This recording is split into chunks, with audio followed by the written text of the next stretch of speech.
I used to do lots of things.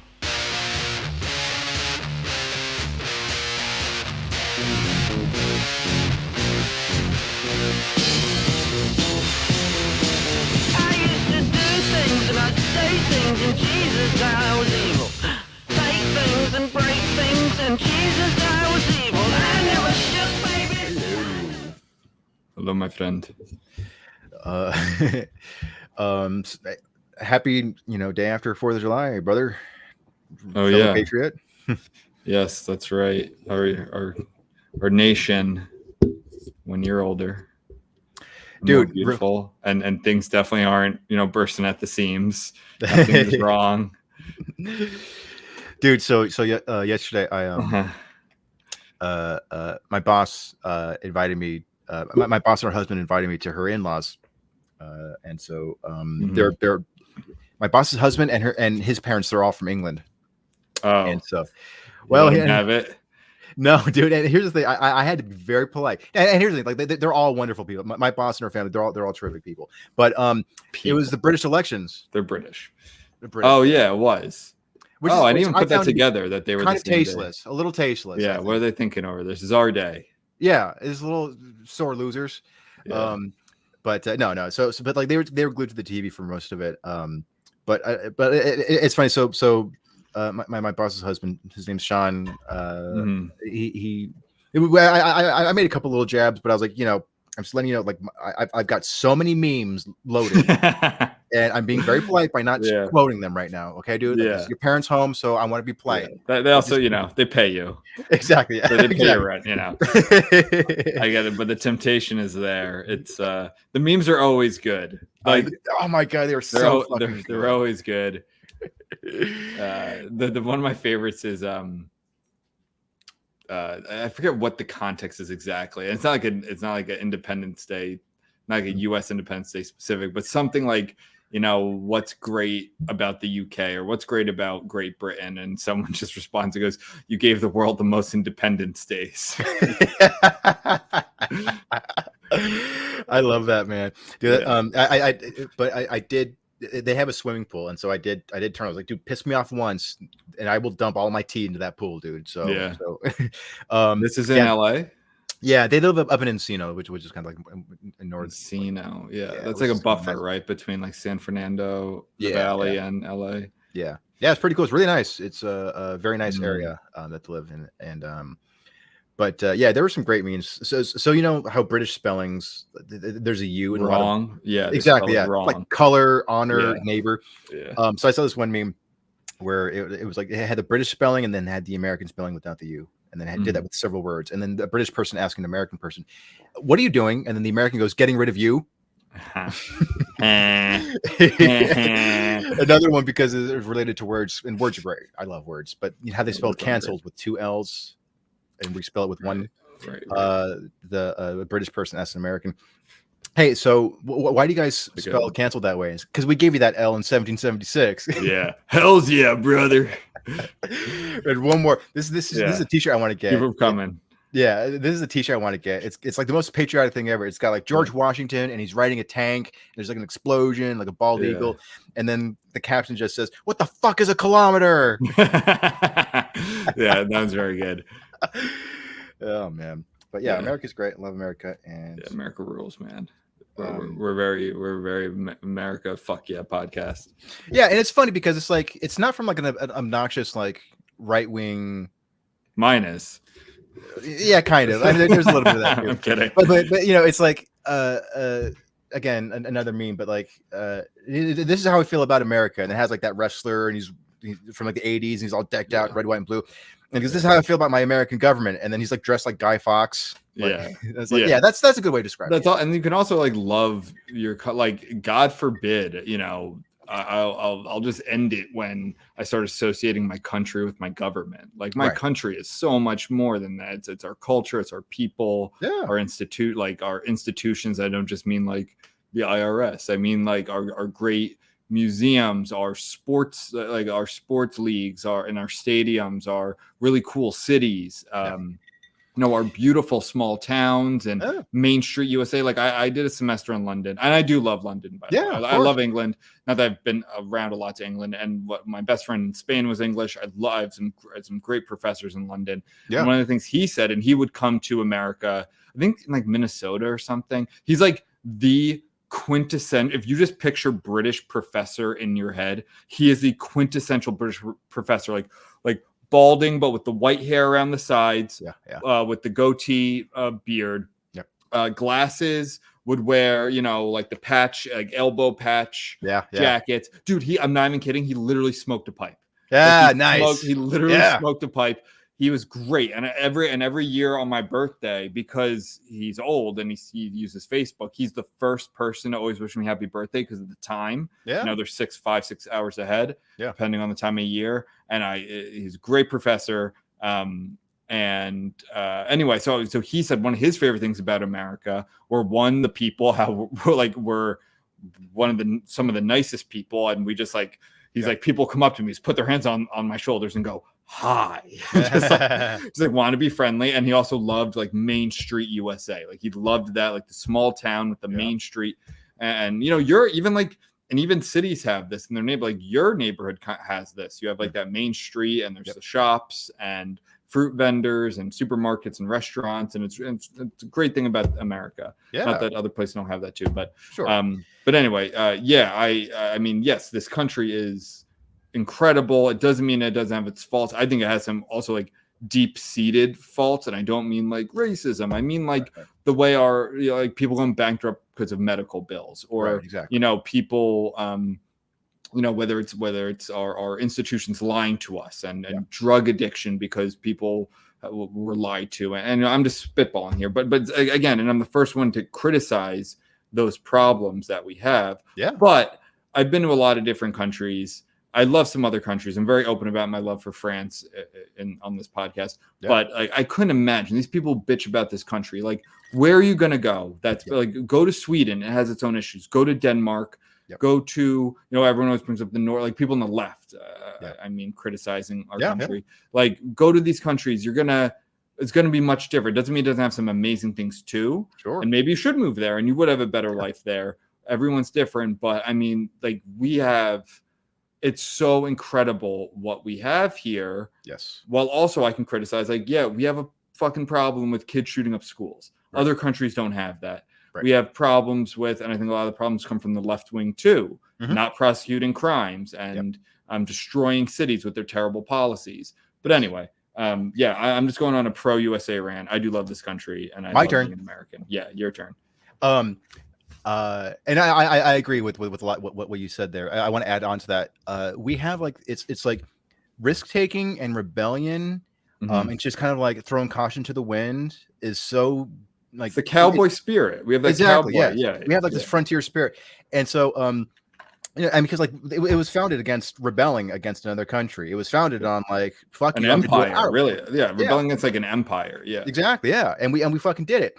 And so there's some it's in the arts and in the sciences and in technology. So there's a funny little anecdote. This is from Neil deGrasse Tyson. So he told a story about how he was in the UK. He was in Britain, and he was at some conference or something, and he was on a panel with I think his name is Brian Cox. He's the British version of the actor Brian Cox. No, I'm sorry, not Brian Cox. His last name does end in, his last name is Cox. It's okay.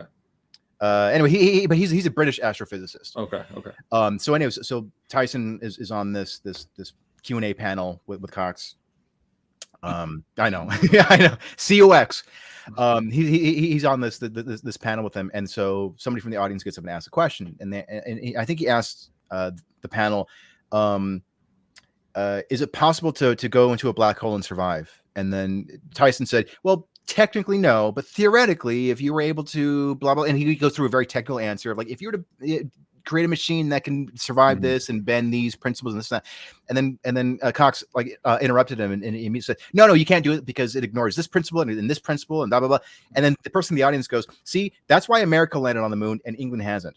And it's England says, no, it's not possible, don't do it. But Americans say, we might be able to pull this off. Dude. So I like that. It's like Yeah. it's kind of good. You know, there's And another man, that's thing- why like all these businesses, like we have all this. Again, it doesn't come with its faults. I'm not saying that, but Sure. but it's 5th of July. I'm gonna talk up this country, and it's like Yeah. That's why we create shit and China steals it from us, and like Exactly, we yeah, like yeah. all of our all of our technology and how we solve problems. And I think if we there can be more collaboration with other countries who do the same, and maybe we do, I don't know, but yeah, like we went to the moon. We have figured out how to live. Like our country is so big that you have deserts, you have Rocky Mountains and Appalachian Mountains, and you have Florida, which is doing whatever it does down there, and you have New Orleans, and you have all these like crazy things that we figure out how to live there, and we figure out how to thrive. Yep. And even still, like in a short amount of time too, because America is still a relatively young country compared to other places. But very like, young. We've just kind of rocketed ahead of everybody. Exactly. We're like when we come together, we are a machine. Like when we did it during World War II. Oh yeah. I think a lot of people in power like to like it's that meme. It's like we are more alike than we are different. Like I think even like poor Americans, a lot of that, like we have the resources for that. We don't have this bootstraps country that people think we do. We have tons of, at least in a lot of places, there are tons of resources for people. You can get like people, and we're also, one thing that a lot of people don't realize, America is also incredibly generous. Both our government, I think sometimes to a fault, and our people. We are very charitable. You look up whenever people are going through something or there's a natural disaster, we are sending money and aid all over the world and helping our own country and helping our brethren. Like I do think, and we're proud of it. And one thing I criticized I'm going to flashback to that professor in class because it was with all Americans. What I would say was like, you guys, as in the British, need to be more proud of your country. Yes. Like I appreciate the British sardonic humor. Like I actually like it, but sometimes it's so self-defeating and so self-deprecating. And it's like, you have so many cool things and great things too. I really do love the UK. I've only been to a couple places, but I do love London and its environs where I've been, and it's like an incredible place. And yeah, you did some fucked up stuff, but so did everyone. Sure. You guys seem but it's like they seem to. It's kind of the same concept. Like, let me put it this way: the UK, the British, whatever you want to call them, like they take this concept of what I see and what I agree with, where it's like it's only the West really that I can think of that is so critical of its past to a point where it's affecting our future. Where like you go to Mongolia, they have a giant statue of Genghis Khan, who's like the most evil. I'm not even kidding. The most evil motherfucker who's ever lived. They have a giant statue of him, and they're proud of him. Or you go to Japan, like a lot of Japanese, they're like, yeah, well, we tried. Like we were an empire too. And if people don't realize, Japan became an empire because they saw what was going on around the world, and they were like, we're not going to be victims to that. So that's why they joined the League of Nations. They were the first non-European or non-white country to join the League of Nations. Right. And they were like, we're going to empire now. Not a good thing. They did a lot of horrible shit. But it's like they, it's really England, France, the UK, America, Canada, who's like constantly just dwelling on the past, all the horrible, horrible things we did. And it's like, yeah, a lot of those people are dead. We have righted a lot of those. We've had affirmative action. We've had, a president that came from the population that was enslaved for hundreds of years. Like that's an incredible thing that we should celebrate. And these countries that are and that had a lot more horrible shit much more recently in their history. It's like, it's not like you bury it under the rug that maybe countries like Japan do, where Germany has apologized, and like that you can't even like if you really want to, you can fly a swastika in the US. You can't do that in Germany. Right. You can't even talk about Hitler. Like and it's like you got to move on, and you got to be proud of what you're good at, and you learn from the past, and you don't repeat the past. But it's like the UK British people kind of are the quintessential, like the epitome of this Western, like, oh, we're terrible, we're so bad, it's just this constant like self-flagellating, self-flagellation disposition that I really cannot stand. And go ahead. Yeah, no, I was gonna say that. So there's a study. There was a study that was conducted a while back. I remember because it just cracked me up, and it still makes me super proud whenever I think about it. So, what the study did was it got a group of college students from England and from the US. Mm-hmm. And same level, same year, and they were asked the exact same questions, same subjects and everything. Yeah. And they were asked how well they performed on the test. And it was polar opposite. So what it was the students from England thought they performed poorly, but they actually performed really well. Whereas the US, we performed really badly, but we thought we kicked ass. Yeah, we did it. And it's funny because like whenever I think about it, it's like I'm still really proud of that result. I'm still like, we got great confidence. Fuck yeah. Yeah. One I always liked when I studied abroad, for some reason they would tell us this, and I guess to make us feel better. And I swear to God, this was real.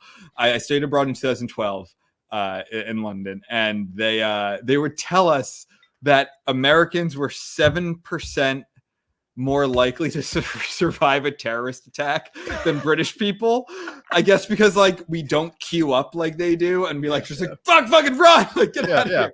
And I don't know. And they told us that, I think in like all sincerity, because that wasn't, I guess, too long after the 7/7 bombings on the tube. Well, I and don't get me wrong, I do have that. Like I don't agree with. I can't stand the Jon Stewart rebuttal to like. I think everyone was wrong here. Remember when Tucker went to Moscow and just like, look how clean it is. Look how nice. There are no vagrants. And I'm like, dude, you're being taken on the propaganda tour that China and Russia and Soviet, like they all did that. And like, look how great it is here. Go to North Korea today. If you actually get to go, they'll show you the best of the best. It's still insane. But it's like, because you're like, the Moscow metro is pristine, and that's great, and I wish we had that. But it's also, well, what are you giving up for that? Where Jon Stewart's like, the guy jerking, I'm paraphrasing here, but this was the crux of his argument was like, the people fighting and screaming and shooting up and jerking off on the subway and in our public parks, like that's the price of freedom, man. It's like, no, it's fucking not. Like you can find a middle. I swear that's what he was saying. He didn't go into detail like that, but he was saying like that's the price of freedom. It's like, no, you can have a balance. And I do wish we struck the balance. I have that in me. Like I am part English and Germanic. It's my second biggest part actually after Italian is English. And like, I do appreciate, like for the most part, people on public transportation, they're not playing the fucking music loud. Like they are sitting, they're not like talking too loud for the most part. Same with like Germany. Same with Japan. Like I actually really appreciate that. I wish we had more of that. That just like, to me, that's not like being subservient or even orderly. It's just being considerate. And so like, yes, there's that side of me where I'm like, fuck man, like you're in Japan and it's no one's fucking with you. You're in, Berlin. Like if you go to Germany, if you even cross the street, there could be no cars coming, right? None even look both ways. And if you go to cross the street, they'll yell at you because they'll say that you're killing children if you do that because you're teaching children to cross when it's not time to cross. I did that once. I stepped off the curb, and I think Berlin or Munich or one of those cities, and I realized no one was going with me, and I just stepped back on the curb. And that's what they teach you. And like, can they go a little intense? Can the Germans be a little too rigid? Sure. I wish we could strike a balance. I don't know which country. I think maybe France does it well. I don't know. Maybe not. So anyway, but all that being said, we rule. Where's my patch? Right there, baby. American flag. Don't run. When you were here both times, you probably saw we have an American flag in our backyard.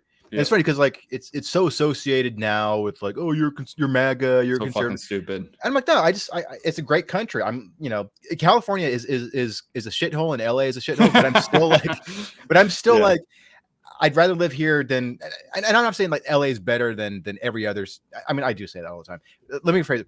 But there are just so many things here that I'm like, I'm glad that I get to be so close to the center of pop culture. Like everyone tries to emulate LA. Everyone comes here to LA because they want to break in. I think LA was Eden. I really do. I think there was a time where maybe it was. I think LA was honestly one of those things. Same with San Francisco. It was so good. Like it was so incredible with the culture, and especially in LA, the weather and people were making money, and it's like. I do think that human beings or a subset of human beings always have to be miserable. So they find stuff. It's like, that's why you have to do land acknowledgements. That's why you have to find racism and everything. I swear. And like the politics just became, it became overrun with that. And I do think we're seeing a transition. No, I don't think LA is ever going to like go red, but I think they're going to meet in the middle where it's going to be just a normalcy. And I think that's I think it's a great thing. And I think LA will get back. Now, I don't know, maybe it's past the point of no return. I don't know. LA's massive. You know, I've been there twice. It's gigantic. I don't know why other countries can create public transportation and can, you know, just clean shit up and LA can't. That being said, one thing I was surprised about when I was in LA was actually the lack of politics, like visible politics. Like you go to, I think, other neighborhoods, you go to parts of New York City, or you go to parts of DC, Portland, probably San Francisco. I've never been. LA, I saw, like, maybe that's just where we are now. Maybe this 2020 would be different. Like I didn't see any Biden shit. I didn't see any Black Lives Matter shit. We were in West Hollywood. Like, there was probably some remnants there on that bookstore that was super critty. And but like, I thought it was gonna be, and we were there. We were in West Hollywood during Pride Month. Like, and it was not nearly as much as I thought. Like, really not even close. I think a lot of people are over it. You'll always have those people who are just kind of like full-throated into these political things, and they're the intersectionalists, and, you know, everything is everything else. But I was surprised. The one I saw when I was leaving in the Uber on the way to the airport, I was leaving, I saw one that didn't even make sense. It had GOP, but it had the O in GOP, like the hammer and sickle. And it's like, are you trying to say the Republicans are commies? Like, that doesn't even make sense. And I was like, who's criticized? Is this like a person who's so right wing, maybe, who thinks they're like, I don't know, like a horseshoe theory thing or something? I don't, or I don't think so. I think it was just a left winger just not getting it and calling like, I honestly, maybe it was like, oh, you know what it might have been? It might have been like someone who's so Democrat pro-Ukraine that they still associate Russia with the hammer and sickle, and the GOP like supporting. Again, I don't know. That's what I literally saw the sign. I was like, that doesn't make sense. But sort of like ideological intersectionality. I guess like there was I do so you know those dumb videos of like, you know, Ben Shapiro owns college student. Or there was one kid who went up. I don't know if it was Ben Shapiro. It was definitely somebody from Daily Wire or TP USA or whatever. A Turning Point USA. But some right winger was giving a talk at a college campus, and this kid went up and he said that he was a libertarian socialist, and I'm like, how does that?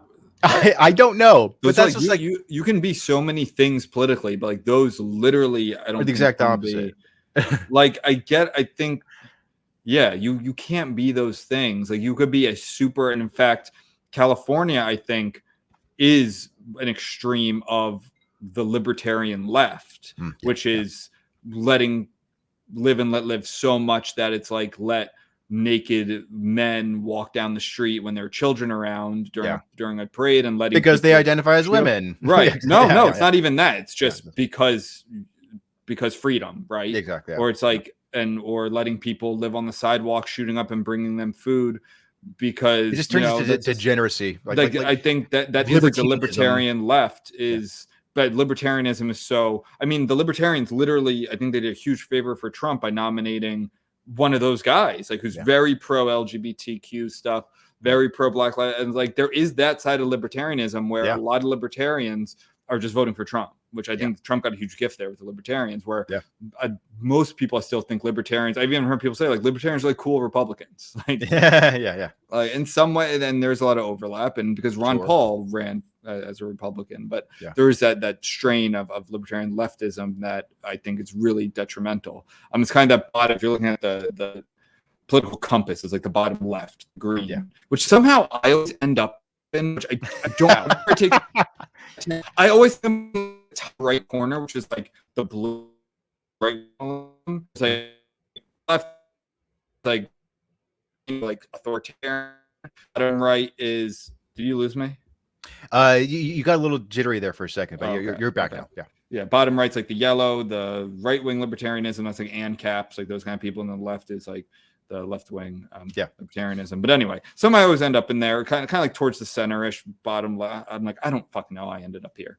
I don't know. I've taken that test so many times over the years, but anyway, I took that test and it said I was center right libertarian. I'm like, that's the like first, the yellow, but I only took it once, and half the questions I was like, I guess I'm against this. I guess I'm in favor of that. So I don't know. I've seen criticisms of that test where it's like it just is a way to. It's like a libertarian made this test, so it's just like right. But it's like I always think I'm going to end up in the top right. But anyway. So real quick, again, quoting. I know how much we love to quote memes here, but there's a meme where it was like some guy's walking his dog, and then he approaches a person in the street. The person goes up to the dog owner and says, "Does your dog bite?" And then the dog owner says, "No, but he can hurt you in other ways." And oh, by the way, and the person who walks up to the dog owner, he's wearing like the Republican, like the elephant on his shirt, right? Yeah. So like the Republican goes up to the dog, and the dog whispers in his ear, "The Republican Party has never actually shrunk the government." And then the guy starts crying. It's just like, I mean, it's true. Yes, they cut some things, but they embiggen other things. So it's like, yes, I like how you just made up a word there. Embiggen. The Simpsons made it Bigly. What was that? The Simpsons made up embiggen. Oh, did that? Yeah. I mean, every because you know why? It's because one thing Americans really don't like is having shit taken away from them. So the next administration comes into power, and it's like, well, we got to cut somewhere. It's like, boo. No. But don't worry, I'm gonna make the military bigger. And it's like, okay, good. But it's even, man, I don't want to go into a whole budget thing, but it's like we could cut, like, I think a ton of what's called what's it called? Not entitled. Like there's entitlements, and basically there's shit that you have to pay for, and shit that you don't have to, but we do. Yeah. And it's like, if we could cut everything you can cut, and it's still like Social Security and Medicare are just so goddamn big that it's like kind of barely put a dent in it. I'm a big believer of cutting the military in many ways, making us like a fortress, taking away, because like we shouldn't be the police of the world. And that's me being a nationalist. I don't think our soldiers should be dying in countries that people can't even, don't even know about because something happened. For wars that we are not involved in, that we can't vote on. Yes. Yeah, it's so fun. I remember something came out, it was like, something with like Somalia, like soldiers are killed. I don't know if soldiers were killed or there's a firefight or something. And it's like, and the comment was like, why are we in Somalia? Right. The fuck are we doing in Somalia? I thought that was in the 90s. Yeah, exactly. Yeah. But no, we're all over the world. Anyway, so America, fuck yeah. I also kind of believe the military should be put at the border, but hey, that's not in the Overton window yet. I know. One day it will be. Yeah. I actually do kind of believe. I think the military. I think we should militarize the border. But anyway, moving on. What are we talking about today? So speaking of wars that we are involved in, that we probably shouldn't be as much. Yeah. So the Palestinian-Israeli conflict is impacting the arts, and I think we've touched on this before in some other ways, but this is two different examples. And it's funny, both of these articles were published on the same day. Both and one's Seattle and one is St. Louis. St. Louis, right. Which one? You want to start with Seattle? Yeah, it doesn't matter to me. This one I pulled up. So this is an art news. Read it? Go ahead. The title is "Wing Luke Museum to Relocate Show Accused of Platforming Zionist Ideology." An exhibition at the Wing Luke Museum in Seattle that spurred a staff walkout in protest of its purported equation of anti-Semitism with anti-Zionism will be moved to as of yet undetermined new venue, the museum announced in a statement on Friday, June 28th. 26 workers, or about half the museum staff, walked out of the institution, which centers Asian Pacific American art history, in response to Confronting Hate Together, a show staged in collaboration with the Black Heritage Society of Washington State and the Washington State of Jewish Historical Society. The show focused on the intersection. Do we have are we doing the intersectional pretzel thing? Should we put that? Well, yeah, when there's intersectional pretzels, I don't know if this is really an intersectional pretzel, though. I think intersectional pretzel would be like when Gaza protesters block a pride parade. Okay. That's an intersectional pretzel. I'll see. I'm an intersectional pretzel analyst, so let's see. I did read this. I read all three, but I don't think this would fall under that. But let's keep going. The show focused on the intersection of violence against Black, Jewish, and Asian communities. Museum text described its intentions as a unified response and community call to action against the bias and bigotry that sow seeds of division and hate across communities. Well, first off, right off the bat, like I hate art that's just so. Sorry, I'm kind of laughing at something else because you brought up the if we had like a jar, and one of the things, like my fiance is really like she doesn't care really about what I talk about on here, but I remember talking about merch and she was like, "Please don't do something with the Nazi jar." Because I remember explaining the Nazi jar to her and like, no. See, the Nazi jar is actually no, it's not pro-Nazi. It's right. She's like, just please don't the Nazi jar. Which the Nazi jar we haven't used that in a while because I think the attack in the October 7th attack has really just thrown everything in disarray. Yeah. But yeah. Anyway, sorry, keep going.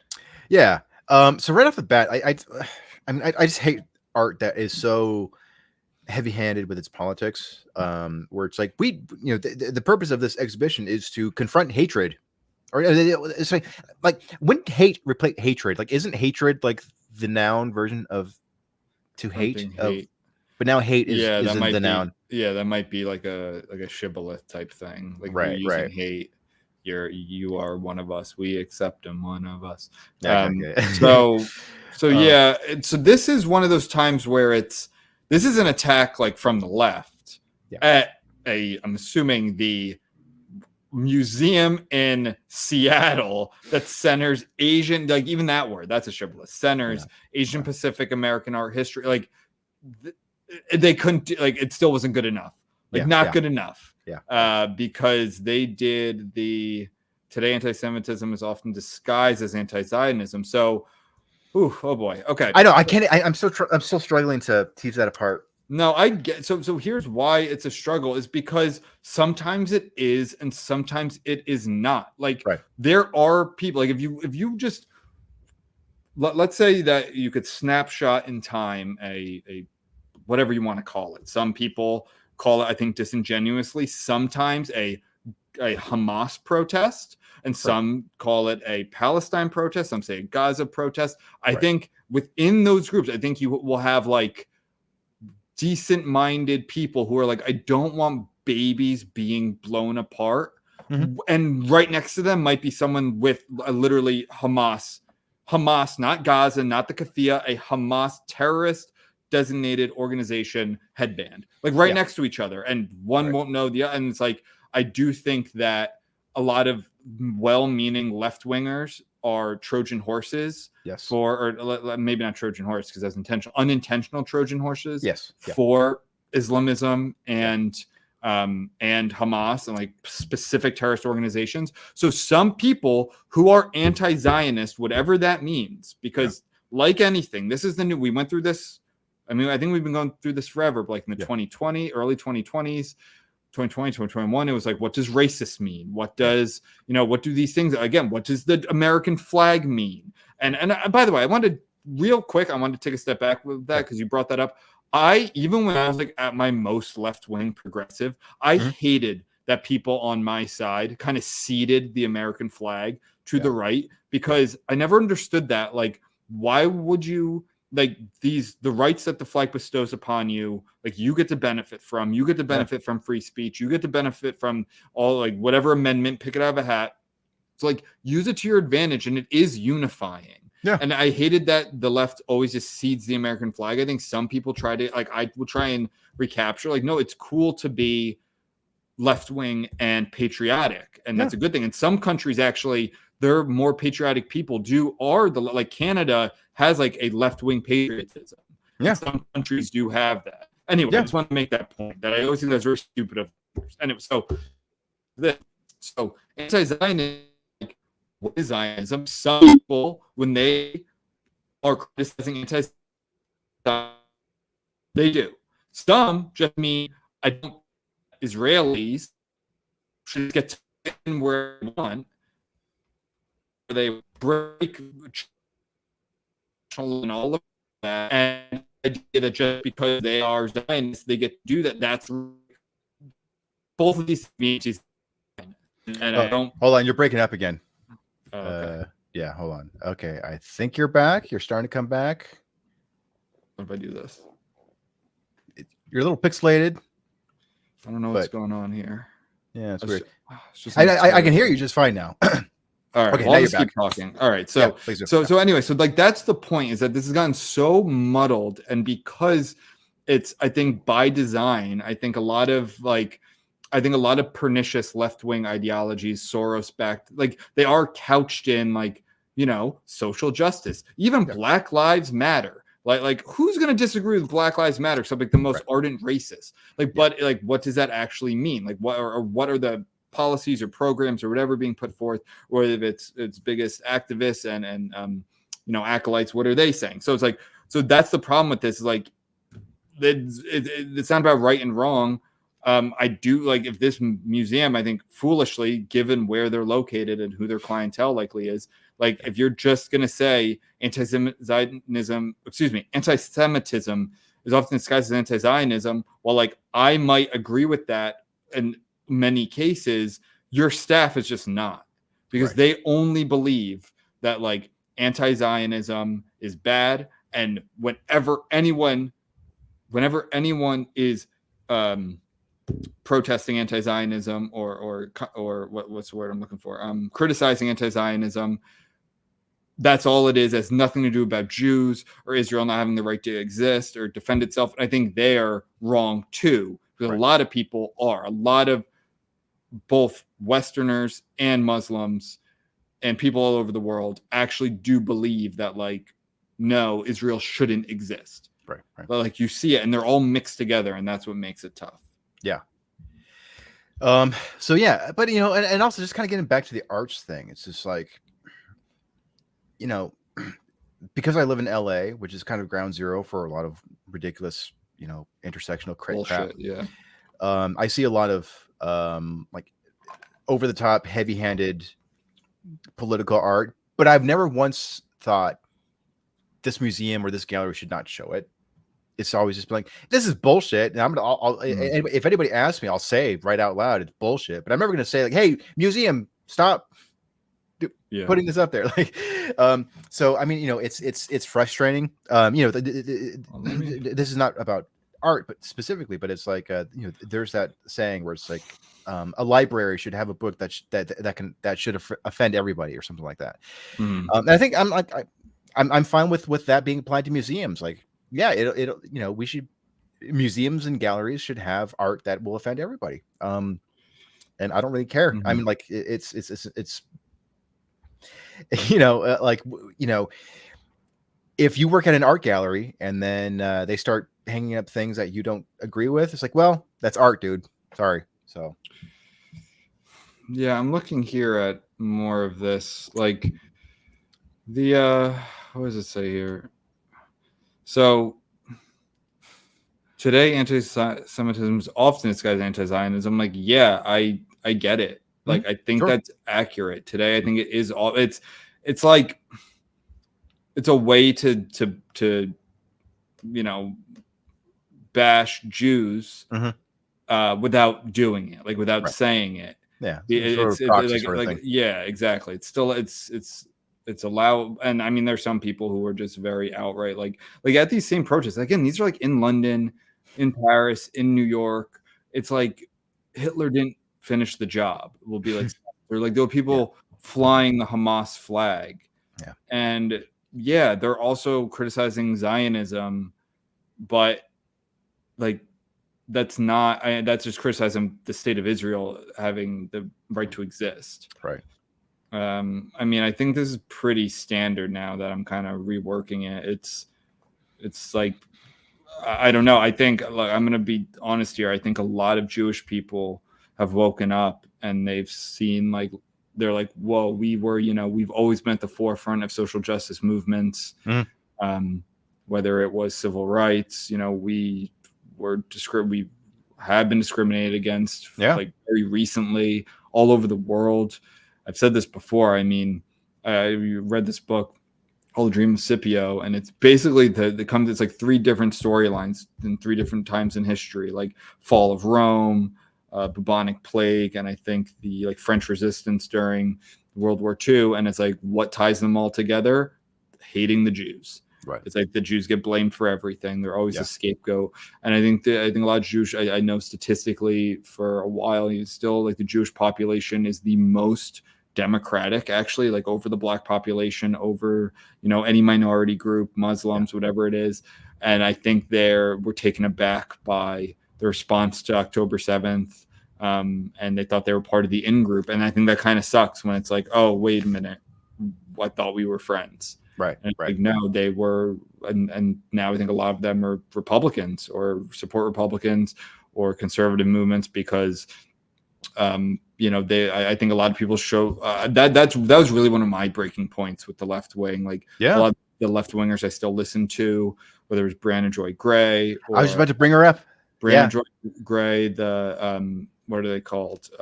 Young Turks. I never really loved Young Turks. I never listened. Kyle Kalinske I found annoying before that. Like I liked him at one point, Same but here. then I kind of find it's more of a style. Yeah. I think he rubbed off a lot on Crystal, who he married. Like that style is very grating to me. Yeah.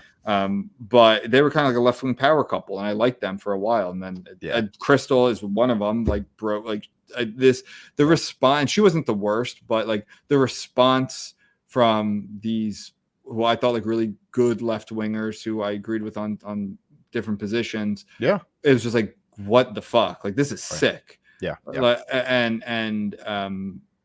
I think a lot of Jews, I'm not Jewish, but a lot of Jews were also awakened to that. It's like, wait a minute, like we just had our worst terrorist attack in history on Israel, and like you're calling for a ceasefire before we even responded. Like you're blaming us. You're saying that because like places at Harvard and Yale and our institutions, and you have members of Congress who do. It's like, oh my God, what?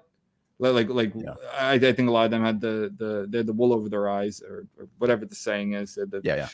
Rug pulled out from under them, and we'll see. I always enjoy polls and these sorts of things for this reason. I think I think it shows how people think, and it's just part of our culture. I would like to see what happens in 2024. Go ahead. Well, there's also something interesting too, because I mean, like Candace Owens basically got canned from the Daily Wire for being pro-Palestine, though, right? There's also a right, so there's a right-wing aspect to it, which that's why I feel bad for the Jews. They get from the right also. That's why they were, and the right was also like that used to be the bigger problem, were KKK, skinheads, neo-Nazi, all that, and just general dislike of the Jews at higher. Like I had a grandfather. He wasn't my grandfather. He was like a grandfather figure to me for my grandmother. My grandfather passed away before I was even born. And he was Jewish, and we actually went to the same college, or Science College. And he was like, they literally had or Science College didn't let Jews into the school for a while. You won't be surprised to learn that the colors of their flag are the colors of Ursinus are the German flag for a reason. And, interesting. And it's named after a German philosopher, Zacharias or Sinai. And he was Jew, and they had a what's the term called where like a certain amount are allowed in. Quota system. Yeah, they had a quota system for Jews, and he was one of them. He got to go, and that's not that long ago, dude. And this is like a liberal arts college in Pennsylvania. So I mean, Harvard, ironically, used to not allow Jews in, and maybe they're not anymore because it's kind of done like a full kind of horseshoe type thing. And they've always gotten it from the right. They're like we can't put our heads in the sand on the right either. Like there's just a racist element of the far right. It just is a nationalistic Christian white, and which I think is really dumb and is losing strategy. But hey, people have their values, and just like not everyone's trying to win elections. Sometimes I have to remind myself of that when I'm like, this is a bad position to take. It's also like, well, maybe they don't care about an election. Maybe they just don't want they have this opinion on abortion because they just really feel it in their bones, and they don't give a shit about winning the election. And that's part of it too. Exactly. So there are just some racist people in this country who, as many minorities, as many Muslims and Jews and Black people and Latinos can join the Republican Party, they'll just be like, nope. Like we're just no, that's not what we want. And you have to criticize them too, of course. Yeah. So this is a twofer. Yeah, exactly. So this is what happened at the Wing Luke Museum in Seattle. And if we head on over to St. Louis, this is also in Art News, published on the same day. St. Louis Art Center shutters pro-Palestine exhibition after accusations of anti-Semitism. Ooh, fun. So yeah. So here, go ahead. I'll just read the first couple of paragraphs. A St. Louis art center is facing criticism for closing an exhibition after deeming several pro-Palestinian works on display were anti-Semitic. The works were by artists Danny Collette and Alora McCullough, who were selected by the Craft Alliance, an exhibition and gallery space for an 11th month artist in residence in July 2023. The residency provided the artists with shared studio space, a stipend, a tuition waiver, and the opportunity to organize an exhibition. The exhibition, titled Planting Seeds, Sprouting Hope, opened on June 21st and was planned to run through July 20th. However, shortly before its debut, 2 pieces by Collette were pulled from display, allegedly without artist's knowledge: a glass bowl adorned with a keffiyeh print titled Symbol of Solidarity, and several watermelon-shaped pieces carved with the phrase Land Back, a phrase broadly used by indigenous colonization movements to demand the return of settler-occupied land. What's the watermelon? Why is it? When did that become a thing? I don't know. I'm looking it up. This is the first I've heard of this, really. Leveraging watermelon on various support for Palestine. Why? The watermelon? Watermelon, an unlikely symbol of Palestinian what? Really? To me, it's just like an American summer. Palestinian solidarity. What? Why? I don't know. Well, anyway, it is something to do with. Looks like it's back in the 60s. Anyway, all right. So I'll look into that more because I am interested in stuff like that. But so what's funny is I actually posted a while ago on my Instagram story. I have a keffiyeh. I got in Morocco, and I just think it's cool. Like I think it looks cool. And I posted like 2 years ago, so well before the October 7th attacks. I was like, "Do you think like Jewish friends?" I forget if I said Jewish friends or something. I was like, is this controversial? Something like that. I just took a picture of it. And one of my friends who is a open Zionist, she's like, I'm a Zionist. I've talked to her since October 7th, girl I went to high school with. And she's like, no, why? And I was like, oh, okay. Like, cause I thought the keffiyeh was always like a Arab thing. Like it's kind of a symbol of, it's not, like I said, I got in Morocco. It's not like a Palestinian specific, like Morocco's not even near Palestine specific, coloring. You know what the keffiyeh is? It's like the black and white. And there comes some other colors too, but that's like the main one. It's just like a practical cloth that you wear so you don't get sand in your face and shit like that. So here is it, but symbols change, and maybe if I asked her now, she might have a different opinion, because you do see it a lot, and it's always kind of been a left-wing thing. I just thought it was cool. I still have it. It's up in my closet.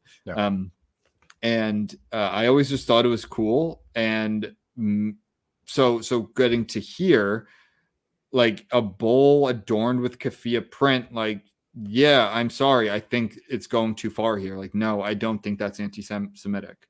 Like, it's a garment that's popular throughout the Middle East. If that's all it is, like that, I think of it from a different perspective. It'd be like people finding the racism and everything. You know what we should call this? What? Oh my God, I have a segment. What? It's Uncle Leo. Remember when Uncle Leo? I just watched that episode. Did you? Like a week ago. Where he finds anti-Semitism and everything. They go to the coffee shop and he's offended by she does something. It's like probably anti-Semitic. It's like, Uncle Leo. Just because they did this doesn't mean that they're anti-Semitic. Like I do again. So I know I sound like I'm playing both sides. So it's come out on top here. That's a Always Sunny reference. No, I do think there's this side of it too, where it's like, no, not everything's anti-Semitic. But like, what's the context of it? Yeah. I mean, I'm sure this person is pro, but like you can be pro-Palestine. Like there are Israelis who do just want to annihilate all Palestinians. Right. That's also bad. Yes. So like, is this person just, was the art like, I don't want babies being blown apart and they're Palestinian babies, and this is a symbol of this? Like, yeah, that's fine. And that's what art is about. Right. But if you know, they have a fucking Hamas, you know, the Hamas script on it too, it's like, okay, yeah, that's wrong. It's a terrorist group. So this one might be, and it's good that we're doing these back to back, because this might be going in the other direction. Again, we don't like art being canceled. Yes. And we also don't like art being destroyed. So I don't think anyone should go in there like smash the ball. And you can criticize it too, and you can write your think pieces, and you can leaflet, and you can, you know, leave comments in the little bin or whatever. Yeah. And here, actually, or you can like not go. You can not go. Yeah. So I just want to read a little bit here because it touches on that point. Additionally, several title cards for Colette's works were removed, including those for the artworks "Indigenous to Palestine" and from the river to the sea, the latter being a slogan historically used by supporters of Palestinian statehood. So here's a quote here: "I showed up and my artwork was gone and my titles were gone, which I think is an incredibly disrespectful and aggressive stance to take without any sort of discourse or effort at discourse." Colette, an artist of indigenous descent, told St. Louis Public Radio. I want to see some papers on that one. Yeah. She added that her intention with the phrase was to have a discourse about the positive way in which Palestinians, Gazans, are using it. I have a first-hand account from a Palestinian person who informed me that when they use it, it's a call for freedom, equality, and peace for all inhabitants from the river to the sea, including Jews and Israelis. So there, you know, she might be her ass there, but yeah, that's what she means. That's what the artist means. Yeah. There's nothing wrong with that. And I think that's one of those, that's a perfect example of one of these terms that like multiple people can say, and the three different people can say it, and they all mean something different. Right. And that's slogans, that's protest, that's art. And her context is, no, this is about equality. Like Palestinians are not equal to Israelis from the river to the sea. So from the Jordan River to the Mediterranean, we are going to all be equal, Jews and non, like, that's fine. And that's what actually people should strive for. Right. And I do think this museum also sucks for they canceled her. Yeah, right? Without notice. They didn't say, "Hey, yeah. you know, this is a difficult time. Can we put this for another time?" Or something? They did it without her acknowledgement, so without giving her heads up. So it's like just from like an artistic, like forget the politics of it, just like from an artistic and like it's like that was a fucked up thing to do. Yeah, it's shitty. Yeah. Can I ask something though?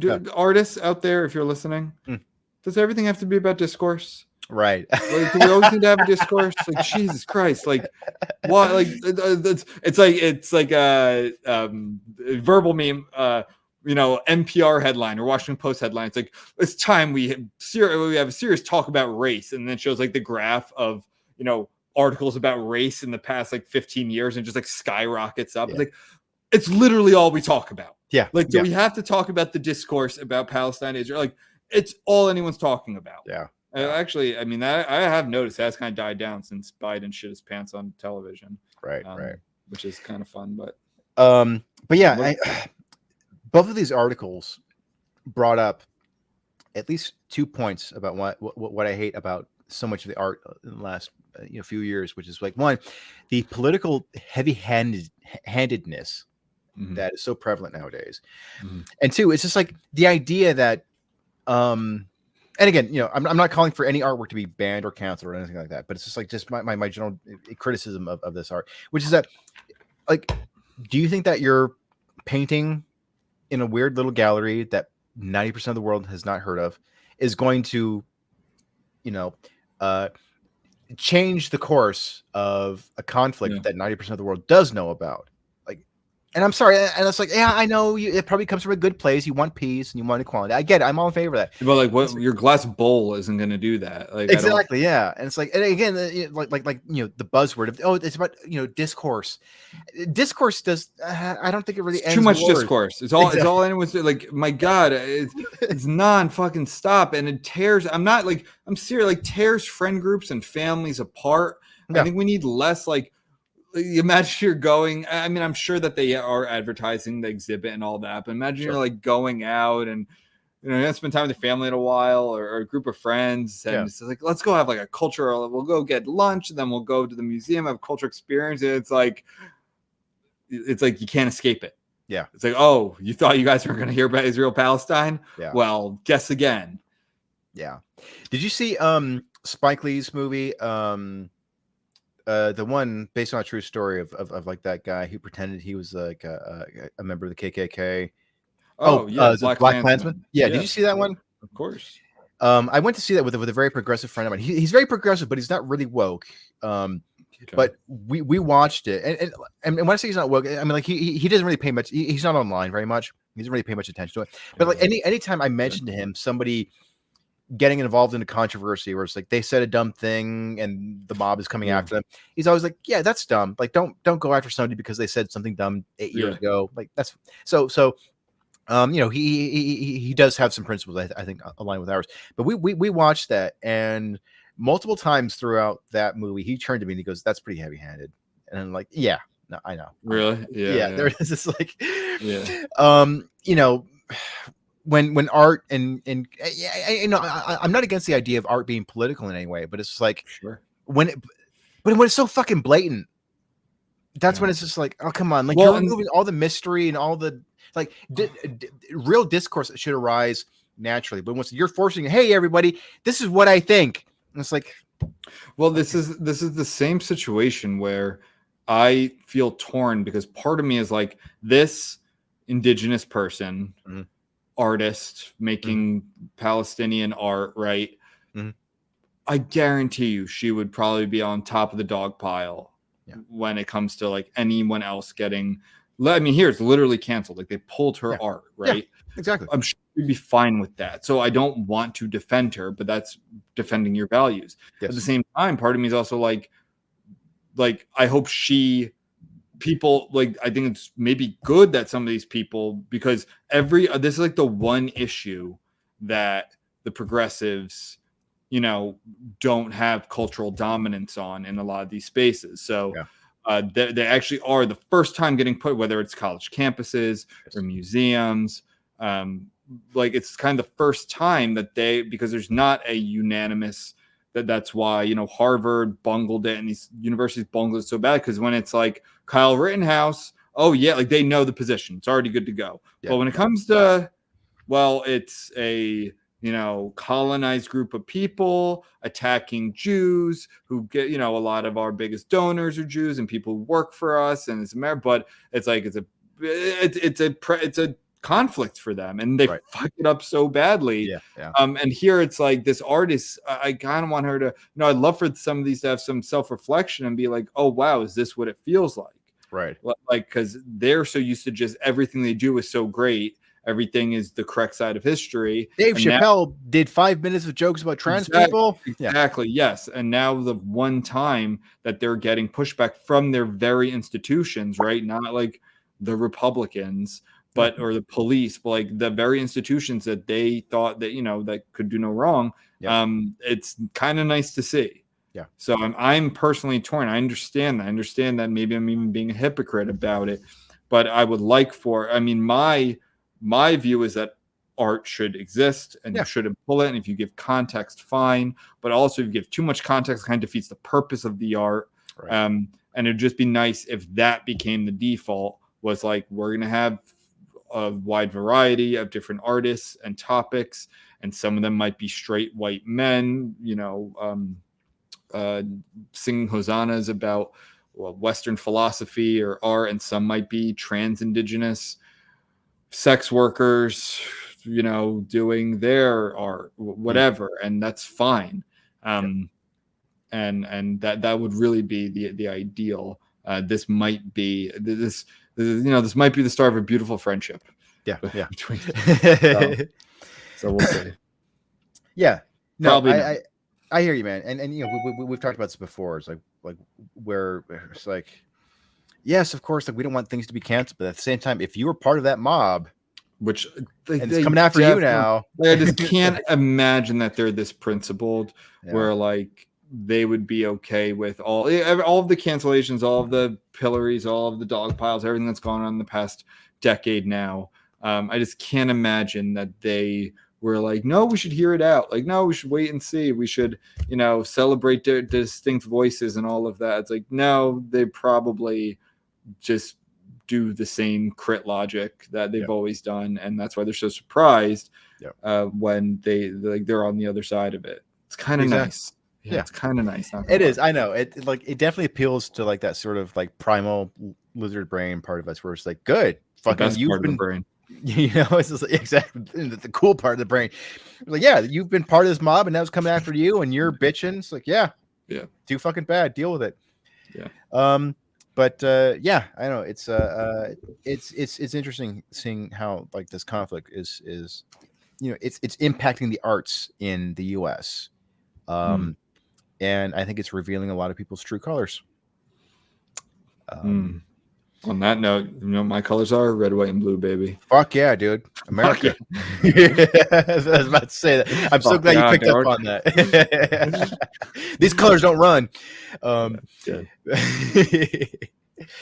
right, man. Yeah, America rules. I think it's just we'll end on that. And by the way, check out our Patreon. God damn it. Yeah, we have Patreon and merch, books, Medium page. Links in the description. It's all in the description. Please like and subscribe. Leave reviews, leave comments. That stuff I care more about. Sharing it, liking stuff, sending us topics to discuss on the pod. We're all for that. Yeah. If you want to send us money, that's great too. If you want to buy my books, submit to the Medium page. So smash that donate button. So yeah, whatever tickles your fancy, and stay reckless and fight the crits. Ditto.